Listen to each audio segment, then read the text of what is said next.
আমাদের এখানে অ্যাভেলেবেল এবং 1 বছর থেকে আপনারা 3 বছর পর্যন্ত আপনারা ওয়ারেন্টি গ্যারান্টি পেয়ে যাবেন। তার উপর আপনাদের মোটর, কন্ট্রোলার, ব্যাটারি, চার্জার সব জিনিস আপনারা ওয়ারেন্টি পেয়ে যাবেন। কোনো রকমের লাইসেন্স লাগবে না, কোনো রকমের রেজিস্ট্রেশন লাগবে না, পুরোপুরি নন আরটিও যেটাকে বলা হয়। নন রেজিস্টার গাড়ি আছে, আপনার কোনো আরটিওর কোনো ঝামেলা থাকবে না, শুধু গাড়ি কিনবেন আর চালাবেন। লোকেশন রয়েছে, আপনারা যদি কল্যাণীর দিক থেকে বা ব্যারাকপুর দিক থেকে আপনারা যদি ট্রেনে করে যদি আসেন, সেই ক্ষেত্রে আপনাদের বেলঘরিয়া স্টেশনে আসতে হবে। বেলঘরিয়া স্টেশন থেকে টোটো ধরে মাত্র 1 নম্বর প্ল্যাটফর্মে বাইরে থেকে টোটো ধরতে হবে। টোটো ধরে মাত্র 2 মিনিটের রাস্তা আছে ট্রেনে করে আসতে গেলে। আর হচ্ছে কি আপনারা যদি বিটি রোড থেকে যদি আসেন, বিটি রোড থেকে আসতে গেলে প্রবর্তক জুট মিল রামাহাটি প্রবর্তক জুট মিলে নামতে হবে।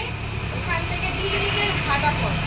আর কেউ যদি চান আপনারা শিয়ালদা দিক থেকে আসলেও আপনাদের বেলঘরিয়া নামতে হবে, তারপর টোটো ধরে শোরুম আসতে হবে। টোটোতে বলবেন নীলগঞ্জ রোড যাবো, নীলগঞ্জ রোড বলতে নীলগঞ্জ রোডের উপরেই হচ্ছে আমাদের দোকান আছে। তারপর আপনারা যদি গাল্লাপের ব্রিজের দিক থেকে আসেন, গাল্লাপের বা বড়নগরের দিক থেকে আসলে আপনাদের নীলগঞ্জ রোড যেটা আছে, নীলগঞ্জ রোড থেকে আসতে গেলে 17 নম্বর নবীনপল্লী ওল্ড নিমতা রোড। এখানে আপনারা আপনাদের সমস্ত রকমের পাস এবং সার্ভিস অ্যাভেলেবেল পেয়ে যাবেন। আপনাদের যদি কোনো প্রবলেম হয় ফোন করবেন, আমাদের সার্ভিস আমরা দিয়ে দেবো, ঠিক আছে? আর তাহলে আপনারা ভিজিট করুন আমাদের গ্রিন ইলেকট্রিক ওয়ার্ল্ড এন্টারপ্রাইজ, 17 নম্বর নবীনপল্লী ওল্ড নিমতা রোড, বেলঘরিয়া। নমস্কার।